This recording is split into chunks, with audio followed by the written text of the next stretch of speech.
Testamento encontramos el término unos a otros más de 60 veces. Y de esas 60 veces, más de la mitad tiene que ver con la comunión entre los cristianos. Así que para nosotros es un gozo. Gracias por su hospitalidad y le esperamos por allá en el momento en que ustedes quieran. Lazos de amistad me unen al pastor Eddie de hace ya muchos años y siempre es un gozo compartir con él y con su familia. Yo quisiera invitarle a compartir una porción de la Escritura que nos habla acerca del propósito de Cristo de venir y cómo eso se relaciona con la misión de la iglesia. Porque tiene una estrecha relación. Si nosotros logramos entender y comprender el propósito de Cristo, entonces discernir y practicar lo que es nuestra misión principal será algo ya mucho más fácil.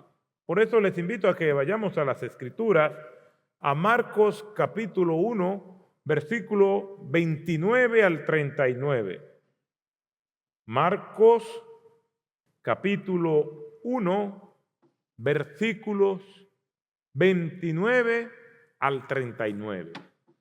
Y dice la palabra del Señor de la siguiente manera: inmediatamente después de haber salido de la sinagoga, fueron a casa de Simón y Andrés con Jacobo y Juan. Y la suegra de Simón yacía enferma con fiebre y enseguida le hablaron de ella. Jesús se le acercó y tomándola de la mano la levantó y la fiebre la dejó. Y ella les servía. A la caída de la tarde, después de la puesta del sol, le trajeron todos los que estaban enfermos y los endemoniados. Toda la ciudad se había agolpado, amontonado a la puerta, y sanó a muchos que estaban enfermos de diversas enfermedades y expulsó a muchos demonios. Y no dejaba hablar a los demonios porque ellos sabían quién era él. Levantándose muy de mañana, cuando todavía estaba oscuro, salió y se fue a un lugar solitario y allí oraba. Y Simón y sus compañeros salieron a buscarle. Le encontraron y le dijeron: todos te buscan. Y él les dijo: vamos a otro lugar, a los pueblos vecinos, para que predique también allí, porque para eso he salido. Y fue por toda Galilea predicando en sus sinagogas y expulsando demonios. El Señor añada bendición a su palabra. Jesús inició su ministerio de una manera muy activa, muy dinámica. Antes de comenzar Jesús a hacer lo que decimos el lanzamiento oficial de su ministerio, Cristo ya estaba operando. ¿A qué le llamamos el lanzamiento oficial del ministerio de Cristo? Bueno, todo lo que fue sus enseñanzas acerca de cómo es la ética del reino y las normas de conducta de aquellos que son sus discípulos o que aspiraban a ser sus discípulos. Pero antes de hacer eso, nuestro Señor Jesucristo, en lo que conocemos como el Sermón del Monte, que en la versión de Mateo abarca los capítulos 5, 6 y 7 inclusive, Jesús ya estaba de una manera activa trabajando en el ministerio. Basta con echar una mirada a Mateo capítulo 4, versículos 23 al 25. Y mire lo que dice. Vaya conmigo al texto. Y Jesús iba por toda Galilea enseñando en sus sinagogas y proclamando el evangelio del reino y sanando toda enfermedad y toda dolencia en el pueblo.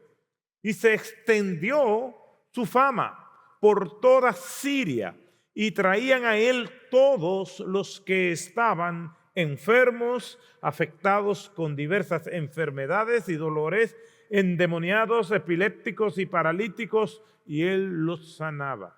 Y le siguieron grandes multitudes de Galilea, Decápolis, Jerusalén y Judea y del otro lado del Jordán. Así es como Jesús inicia su ministerio. Él comenzó enseñando en distintas sinagogas. Sin embargo, no le había enseñado a una gran multitud lo que era la ética del reino y lo que debía de ser, lo que algunos teólogos llamarían más adelante una contracultura cristiana. Entonces Jesús iba por todas esas ciudades sanando y haciendo todas esas obras extraordinarias que dejaron perplejos a todos los testigos oculares de aquellos tiempos. Comenzó desde Galilea, que está en el norte, y bajó hasta la región de Judea, que está en el sur. Y nos dice en el versículo 25 que le siguieron grandes multitudes. Ese es un término hiperbólico que equivaldría a decir hoy en día, no, ahí había miles de personas. Para describir, para desglosar que mucha gente estaba impactada y no era para menos. No importa la enfermedad, lo sanaba. No importa las legiones de demonios que una persona tuviera, él los liberaba. Iba a la sinagoga, imagínense, enseñando. Ya a la edad de 12 años, nuestro Señor Jesucristo dejaba perplejos a los grandes maestros y doctores de la ley. Y aquí ya a la edad de 30 años, cuando Jesús inicia su ministerio, pues hace esa gran convocatoria. Y es precisamente en Mateo capítulo 5, versículo 1, donde nos dice que toda esa multitud le siguió. Y dice a partir del versículo 1 que viendo la multitud, ¿cuál multitud? La que aparece aquí que le sigue de las distintas regiones de Judea. Y dice que viendo la multitud subió al monte y sentándose vinieron a él sus discípulos y les enseñaba lo que nosotros conocemos como el Sermón del Monte. Note que la postura que toma Cristo es que sentado le enseñaba, y era la postura que en los tiempos bíblicos tomaban los maestros para enseñar. Lo que quiere decir que desde el inicio de su ministerio, nuestro Señor Jesucristo adoptó la postura de autoridad para enseñar, porque precisamente en la cultura judía los rabinos comenzaban su misión de enseñanza a los 30 años. Y Jesús nació, se crió, vivió como un judío. Y precisamente todos les reconocían como un maestro, desde sus adversarios hasta sus simpatizantes. Bueno, vemos que Jesús hace todo esto. Sin embargo, Jesús tenía una misión, un propósito que él nunca perdió de vista, a pesar de todos los obstáculos que en esos 3 años aproximadamente de ministerio que él tuvo, enfrentó. Obstáculos de seducción y obstáculos de intimidación, que son las dos maneras como normalmente Satanás nos ataca. O nos ataca tratando de seducirnos, tratando de encantarnos y venir y tratar de convencernos con aquellas cosas que pueden ser atractivas para nosotros. Conoce nuestras debilidades y sobre la base de él conocer bien nuestras debilidades nos ofrece el fruto de la discordia para que nosotros caigamos rendidos y comamos de él. O viene y nos intimida para que nosotros podamos hacer lo que él quiere que nosotros hagamos. Pero Jesús nunca perdió de vista ese enfoque. Jesús nunca perdió la claridad de la misión y el propósito para el cual Él vino. Al final del texto que nosotros leímos como punto de partida, el Señor dice en Marcos capítulo 1, versículo 38, Él les dijo: vamos a otro lugar, a los pueblos vecinos, para que predique también allí. ¿Qué es lo que está sucediendo en este pasaje que nos indica los primeros meses del ministerio de nuestro Señor Jesucristo? Nuestro Señor Jesucristo llega a la región de Capernaum. Capernaum está en la región de Galilea, precisamente al norte del lago de Galilea o lago de Genezaret, ahí en la parte norte. Hoy Capernaum es ruina, ya no existe como ciudad, pero era muy activa en los días de Jesús. En los tiempos de nuestro Señor, esta región de Galilea, cuya economía dependía en gran parte del lago de Galilea, que todavía está ahí, pero para los tiempos de Cristo tenía aproximadamente más de 80 puertos comerciales.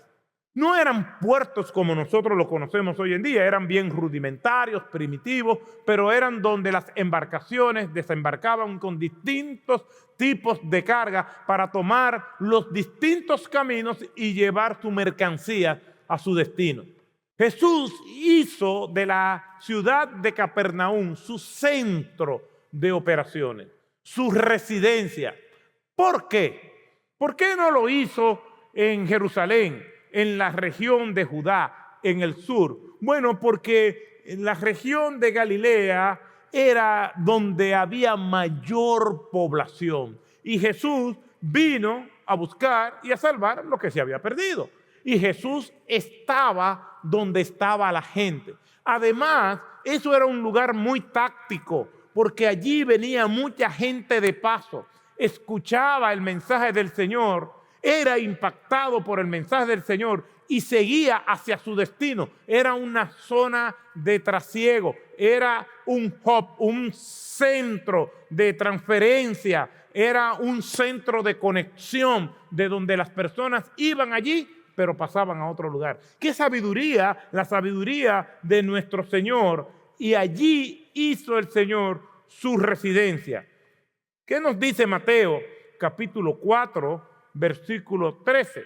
Y saliendo de Nazaret, fue y se estableció en Capernaum, que está junto al mar en la región de Zabulón y de Neftalí. Aunque Jesús era un predicador itinerante, siempre volvía a Capernaum porque fue allí donde él se estableció. Mateo capítulo 9, versículo 1.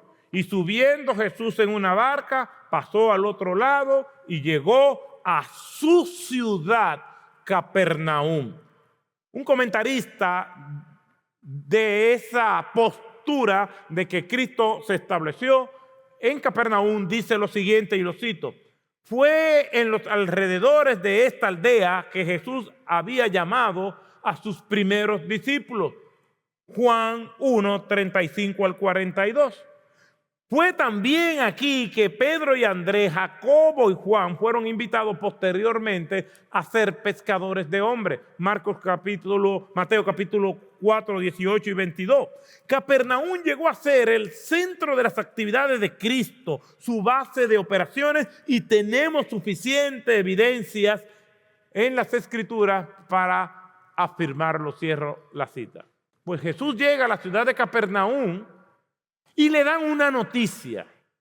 Y la noticia que le dan es que la suegra de Pedro está enferma con fiebre. Y Jesús, teniendo misericordia de ella, la sana. Ese acto de sanar a la suegra de Pedro hizo que el rumor se esparciera por toda la comarca y vinieron muchas personas que también tenían enfermedades y estaban perturbadas por demonios para que Jesús hiciera una obra milagrosa en ellos. Y da a entender que Jesús ocupó gran parte de su tiempo haciendo eso. Se fue a descansar, obviamente, y dice el texto que levantándose muy de mañana se fue a orar. Y allí estaba el Señor en íntima comunión con el Padre, modelándonos a nosotros lo que es y debe ser la vida de oración del cristiano. Y mientras Jesús estaba en intimidad con Dios orando, allá se aparecen sus discípulos, principalmente Pedro y Jacobo y Juan, y le dicen, lo interrumpen y le dicen, Señor, todavía hay muchas personas esperando, probablemente amanecieron allí, que han venido de lugares muy lejanos para que tú les sanes, para que tú les liberes. Y la respuesta de nuestro Señor Jesucristo es sorprendente. Jesús le dice, vámonos a otros lugares, porque a predicar el Evangelio es venido o es salido. Se puede traducir el texto de cualquiera de las dos maneras. Y esto es sorprendente porque Cristo le está diciendo, sí, es importante sanar a las personas, pero el propósito por el cual yo he venido a este mundo es a predicar el Evangelio, no a estar sanando personas. No quiere decir que la sanidad del cuerpo no sea importante. Oramos por sanidad en el culto, oramos por los enfermos, oramos para que el Señor provea para nuestras necesidades, oramos para que el Señor nos dé paz. Es más, todas nuestras peticiones espirituales y materiales se las traemos al Señor y el Señor nos motiva para que nosotros oremos, para que todo lo pongamos a sus pies, para que oremos e intercedamos por todo, espiritual y material. Pero el propósito de Cristo no se limita a sanar personas. El propósito de Cristo es que Él vino a buscar y a salvar lo que se había perdido. Y Cristo temprano en su ministerio lo deja claro.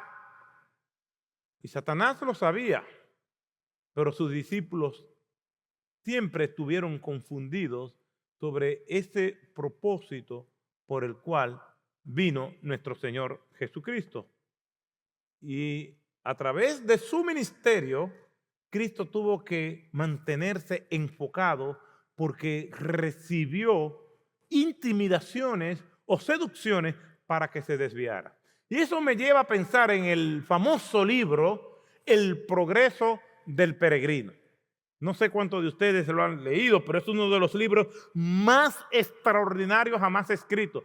No solamente para nosotros los cristianos es de gran valía, de gran estima, sino es que El progreso del peregrino pertenece a una de las grandes obras de la literatura mundial. En el ranking de los mejores libros de todos los tiempos está El progreso del peregrino, escrito, o mejor dicho, publicado en el 1678 por el puritano John Bunyan, que estaba preso. ¿Y qué es el argumento del progreso del peregrino? Hay un personaje principal que se llama Peregrino, que recibe la visita en la ciudad de la perdición donde él vive de otro personaje que se llama Evangelista y le habla de una ciudad celestial donde él quiere o donde él tiene que ir para obtener salvación, porque esa ciudad, la ciudad de la destrucción, por su propio nombre, va a desaparecer, va a ser destruida. Y Peregrino, que tiene una enorme carga que representa los pecados, comienza su peregrinar hacia la ciudad celestial. Se encuentra con distintos personajes mientras va camino a la ciudad celestial. En un tramo se le une uno de los personajes que se llama Flexible, que es un amigo de la ciudad de la destrucción que siempre se vive quejando y le recuerda al peregrino que este camino es muy peligroso, que este camino es demasiado largo, que él está cansado y siempre le está convidando a que regrese a la ciudad de la destrucción.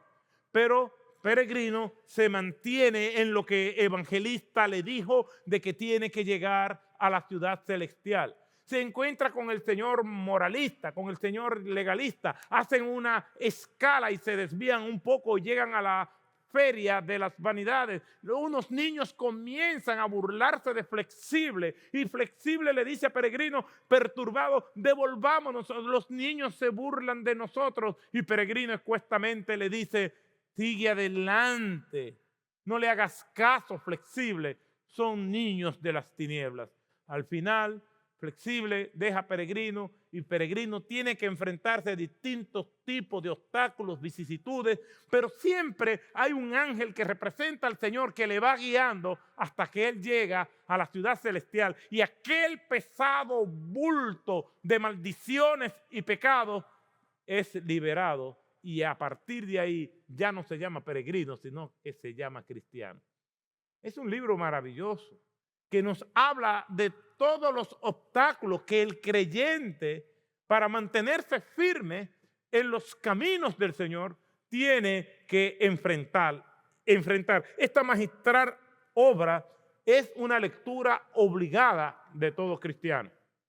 Si nosotros hacemos un acercamiento, como si fuera que tuviéramos una cámara e hiciéramos un zoom in, un close-up, un acercamiento de cerca, nosotros nos vamos a dar cuenta que Jesús tuvo que enfrentar muchas situaciones para desviarlo del propósito al cual él vino.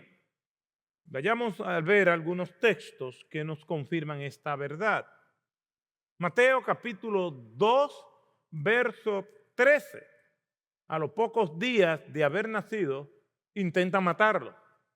Dice la Escritura en Mateo 2:13, después de haberse marchado ellos, es decir, los magos que vinieron del oriente, un ángel se le apareció a José en sueños diciendo, levántate, toma al niño y a su madre y huye a Egipto y quédate allí hasta que yo te diga, porque Herodes va a buscar al niño para matarlo. Este fue el primer obstáculo que Cristo, siendo un niño inconsciente, donde estaba a merced y voluntad de sus padres terrenales, no tenía ninguna opción que estar allí sin protección. Y fue el primer intento de Satanás de borrar a Cristo de este mundo para que su misión no se cumpliera. La primera visita que recibió Jesús después de haberse bautizado fue de Satanás. Mateo capítulo 4, versículos 8 y 9. Otra vez el diablo le llevó a un monte muy alto y le mostró todos los reinos del mundo y la gloria de ellos. Y le dijo, todo esto te daré si postrándote me adoras. Ahí vemos la seducción.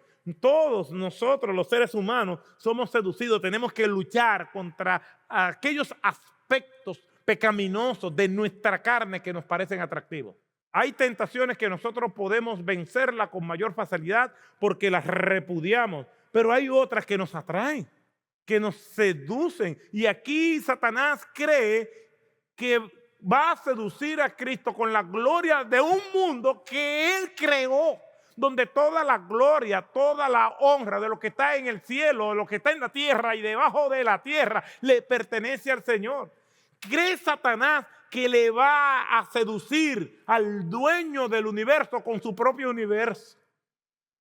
Pero Satanás está experimentando con Cristo, está tratando a Cristo como si fuera un simple humano, apelando al deseo que por siglos Satanás tiene. ¿Y cuál es? Ser como Dios. Con esa misma tentación tentó a Adán y a Eva. Si ustedes comen de este fruto, seréis como Dios. Isaías capítulo 14, versículo del 12 al 14, nos habla de esa obsesión, de esos caprichos de Lucifer.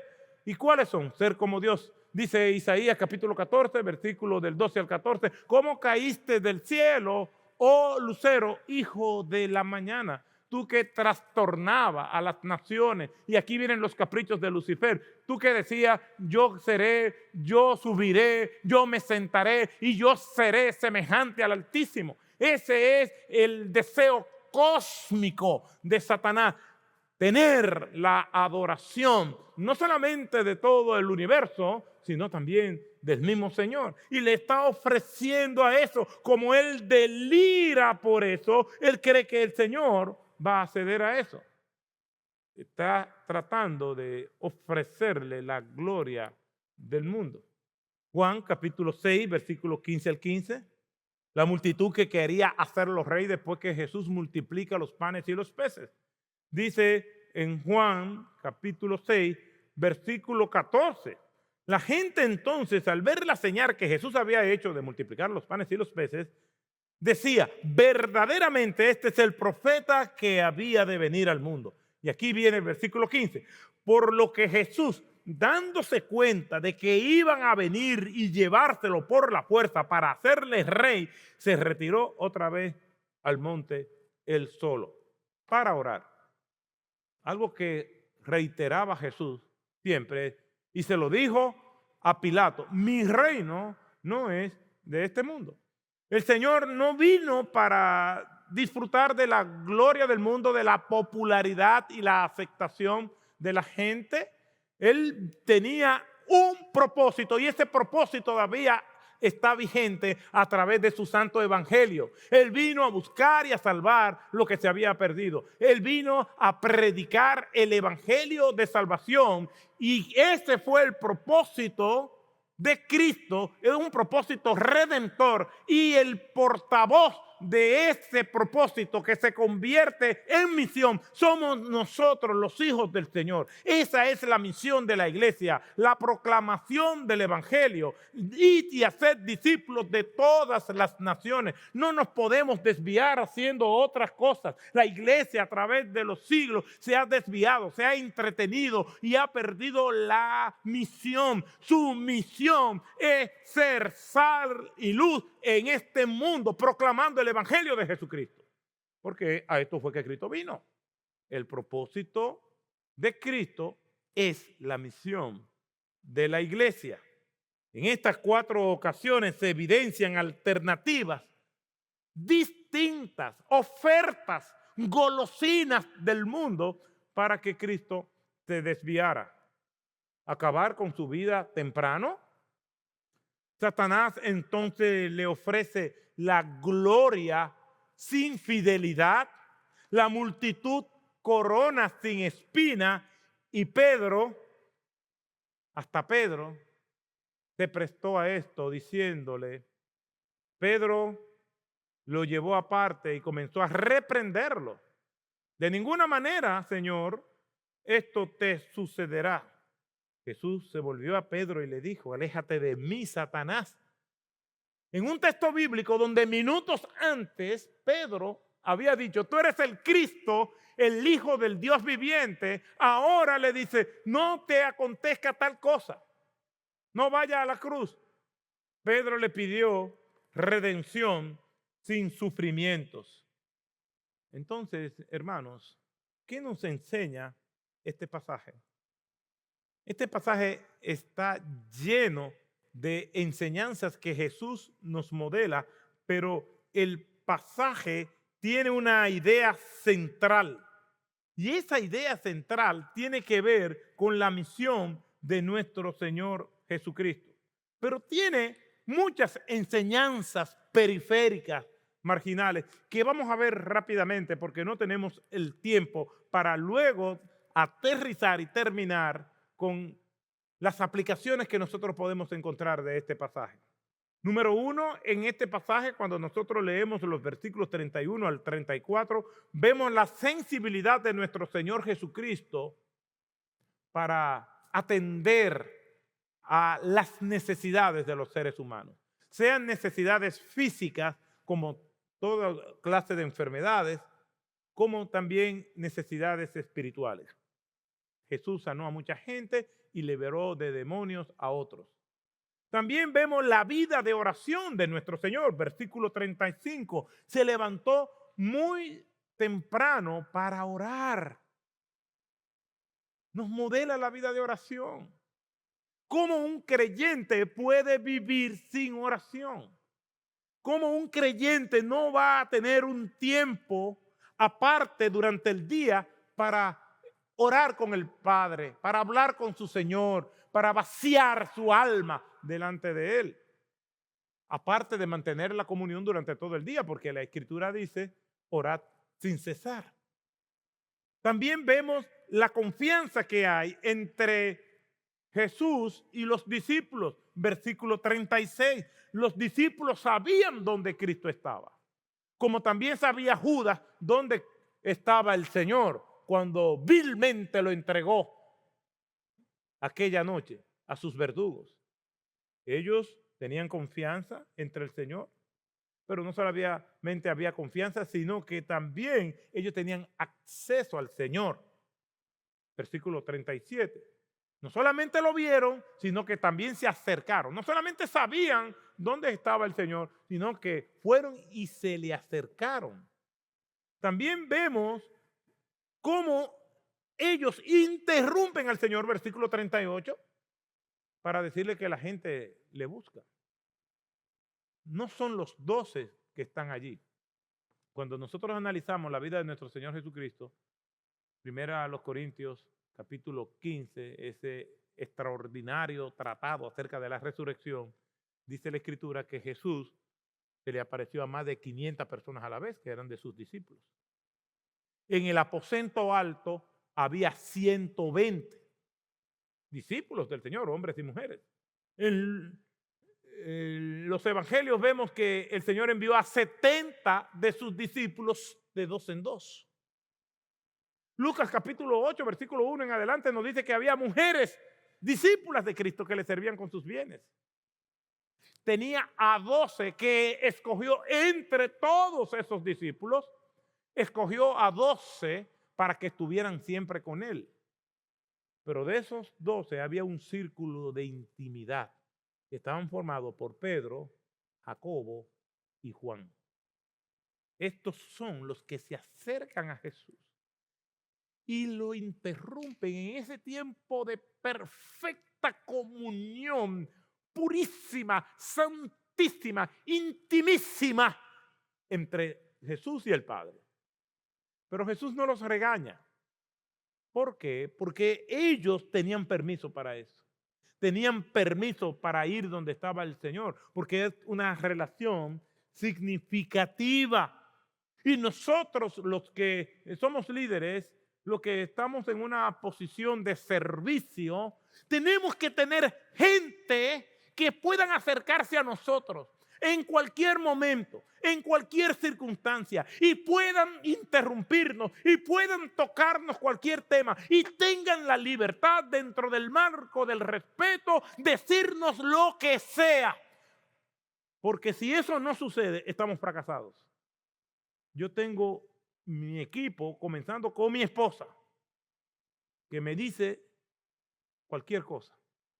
Mi consejo pastoral, que nos reunimos semanalmente y practicamos la rendición de cuentas. Y no son ni una, ni dos, ni tres, ni cuatro, ni cinco, las 6, ni las 7, ni las 10, ni la 1000, ni la 2000, que me han dicho no. Estos discípulos tenían la confianza de hacer eso con nuestro Señor. En el mismo versículo 38, ellos le hacen una insinuación, le dicen, Señor, todos te buscan, todos te esperan. Jesús se da cuenta que lo que ellos le están diciendo es, Señor, vuelve otra vez a sanar. Jesús sabe lo que ellos le van a decir, pero los escucha. Dice el Salmo 139, aún no está la palabra en mi lengua y tú la conoces. Jesús sabe que ellos se lo van a interrumpir, que le van a hacer una insinuación que lo harán dentro de la perspectiva de ellos salirse de su propósito. Era una insinuación o una petición absurda, pero aún así Jesús lo deja hablar. Jesús, versículo 7, nos menciona, o en el versículo 38, nos modela sus dones de liderazgo. Le dicen, vamos. No le dicen, vayan ustedes a otro lugar. Él le está enseñando, está comenzando su ministerio. Le dice, vamos, porque Él le va a modelar cómo deben hacerse las cosas. Y esa misión que nosotros vemos a la que vino Cristo, los involucraba a ellos. Ahí mismo en el versículo 38 le dice, vamos, y ellos se van con Él. Y entonces el versículo 38 en su última parte y el versículo 39 nos muestra ya la misión de nuestro Señor y a lo que realmente Él vino. ¿A qué vino nuestro Señor? Él vino a proclamar el Evangelio, a traer salvación.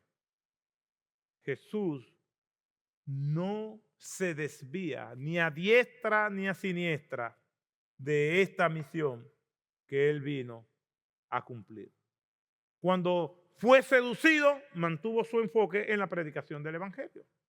Cuando fue intimidado, mantuvo su enfoque en la predicación del Evangelio. Pedro le dice, no te acontezca tal cosa, no vayas a la cruz, esa es una muerte horrible, te van a desprestigiar, te van a colocar entre dos ladrones para matarte el testimonio personal, no solamente quitarte tu vida, nosotros también estamos en riesgo, no vayas a la cruz. Y Jesús se mantuvo firme a la cruz, porque a eso Él vino. Si a eso fue que Él vino, ¿qué debe hacer la iglesia de Jesucristo? Entender que su misión principal es la predicación del Evangelio. Tristemente, en estos tiempos que estamos viviendo, la iglesia ha perdido esa misión. Hace algunos años, décadas, el doctor James Kennedy hizo un estudio donde reveló que el 95% de las personas que dicen ser miembros de una iglesia nunca le han hablado de Jesucristo a otra persona. Si la misión de Cristo fue la proclamación del Evangelio, ¿qué está haciendo la iglesia de Jesucristo? Porque para esto he venido, dijo Cristo, y esto debe ser la misión de la iglesia. El mismo apóstol Pablo, hablando acerca de su misión como evangelista y como apóstol, él decía, como clamando por su vida, agonizando en un clamor que salía de lo profundo de su alma: ¡ay de mí si no predico el evangelio! ¡Ay de mí! El gran reformador en Escocia, John Knox, clamaba a Dios y decía: dame a Escocia o mátame. Dice la Escritura, nuestro Señor Jesucristo hablando, comenzando su ministerio, diciéndoselo principalmente a sus discípulos: ustedes son la luz del mundo. Ustedes son la sal de la tierra. Este mundo vive en oscuridad, en unas tinieblas, en una neblina densa que no lo deja ver. Toda la locura, toda la irracionalidad del mundo de hoy, todas las injusticias, todas las miserias morales del mundo de hoy, todas las guerras, toda la mala distribución de la riqueza, todas las dictaduras, todo el oprobio, toda la amargura, todo el dolor que produce este mundo es porque no tiene a Cristo. Es un mundo que se está desangrando y la cura lo tiene la iglesia por medio de la predicación del Evangelio. ¿Estaría usted, mi hermano, mi hermana, en ese 95% que nunca ha hablado de Cristo a otra gente? Los peces están allá afuera y el Señor nos llamó para que seamos pescadores de hombres. Que la carga para predicar el evangelio nos encorve y el peso de ese mandato nos vaya hundiendo más hasta que nuestra voz comience a hablar y nosotros podamos ser portavoces del mensaje redentor que trajo nuestro Señor Jesucristo. Que no estemos tranquilos hasta que no comencemos a ser verdaderos testigos de Cristo. ¿Y dónde lo voy a hacer, pastor? En tu casa. Da buen testimonio para que te crean de que Cristo cambia. En tu trabajo, en tu escuela, en la universidad, donde quiera que esté, da testimonio de Cristo. Un simple gesto, un acto de servicio, una palabra amable, una sonrisa.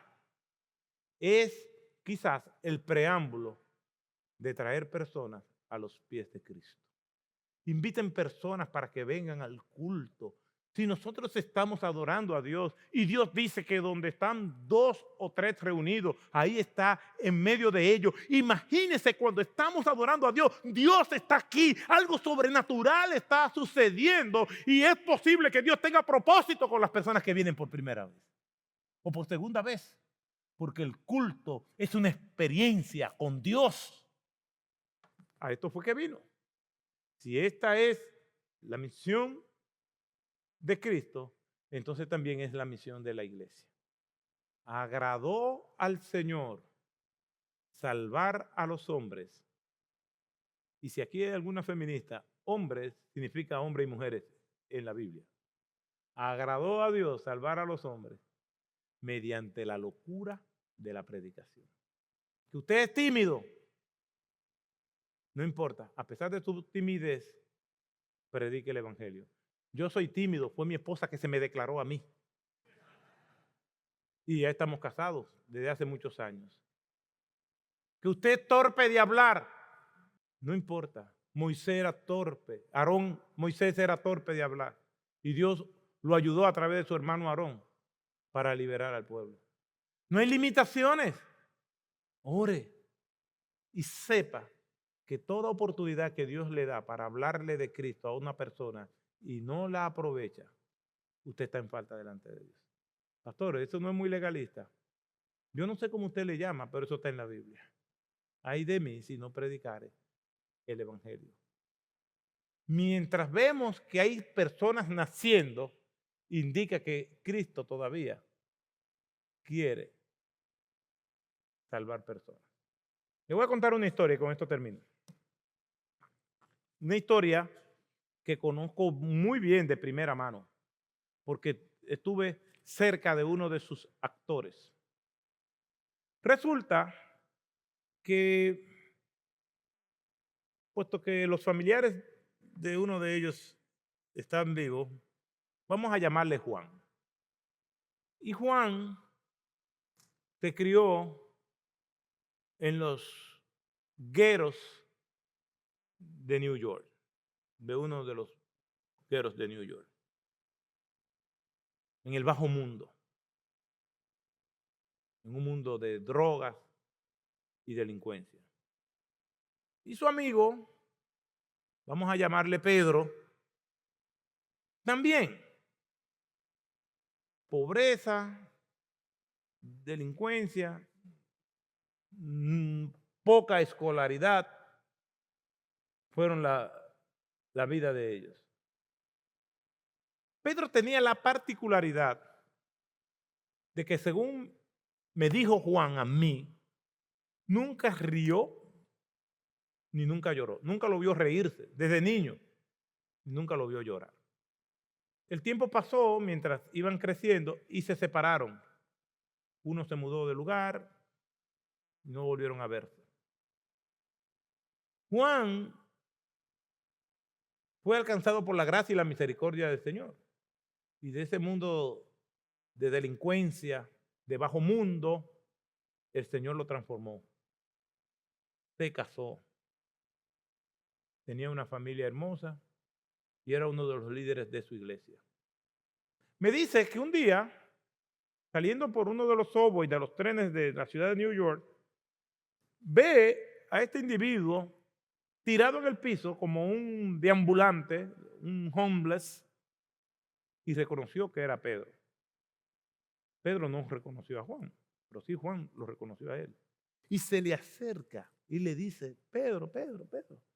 Y Pedro, en un viaje de drogas, apenas lo reconoció. Juan volvió a pasar por ahí, lo vio y ese día lo encontró más lúcido. Y comenzaron a hablar. Y Juan comenzó a invitarlo a la iglesia.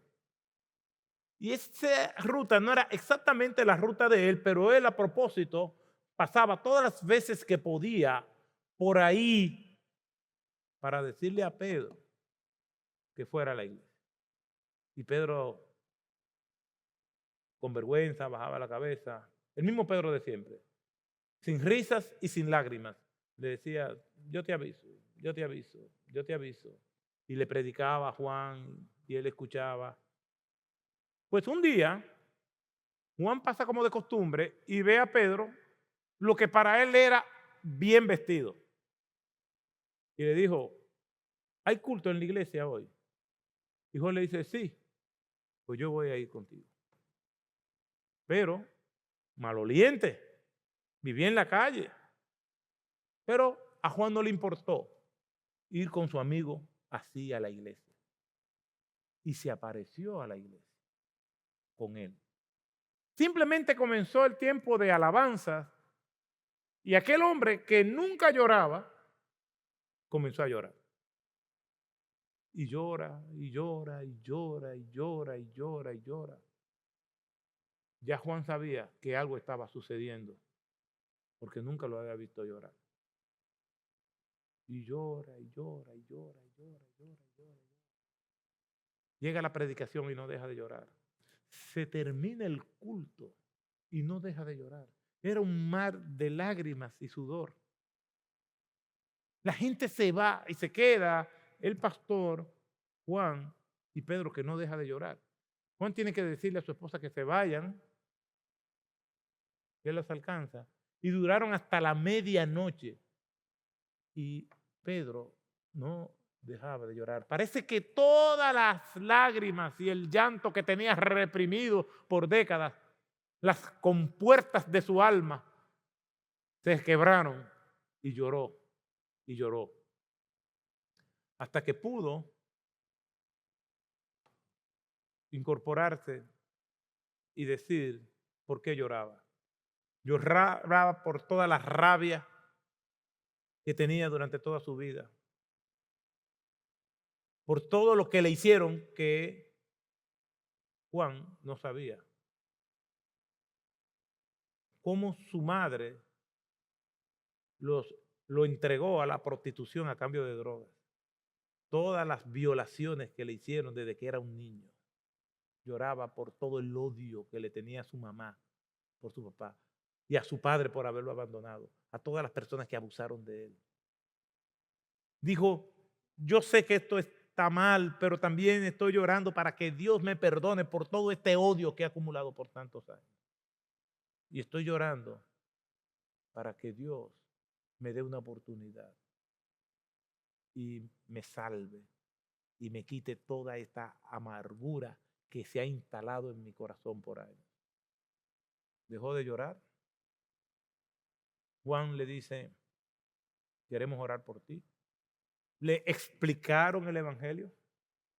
Le pidió perdón a Cristo. Le entregó su vida al Señor. Y le dicen, ¿dónde te llevamos? Vamos a llevarte a un hotel para que te bañes. No, yo necesito conversar todavía muchas cosas con Dios. Necesito estar solo. Le dice, mira, este es mi número, le dice Juan, llámame cualquier cosa. No había amanecido bien y antes de las 6 de la mañana llaman a Juan desde un hospital que algo grave había ocurrido. Pedro caminando, cruzando una calle, lo estropearon y ahora estaba en emergencia moribundo, con casi todos los huesos rotos de su cuerpo.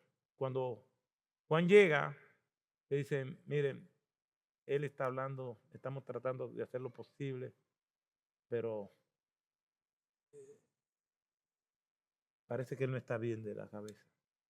Cuando él entra, Pedro lo recibe con una sonrisa. Una persona que nunca en su vida había sido visto reír por las razones que ya saben. Le dice, hola Juan, qué bueno es Dios. Y habiendo dicho esto, murió. Solo porque una persona asumió el compromiso de predicar el evangelio. Uno no sabe los propósitos de Dios. Uno no sabe hasta dónde Dios es capaz de llegar. Y el decir eso es pura retórica, porque nosotros sí sabemos. Dios fue capaz de enviar a su Hijo, su único Hijo, y enfrentarlo a la ignominia y a la vergüenza del pecado para salvarnos a nosotros. Y eso Dios todavía lo estará haciendo hasta el día en que Cristo venga. Y eso lo va a hacer por medio de nosotros. ¿Por qué? Porque a esto fue que vino Cristo. Oremos.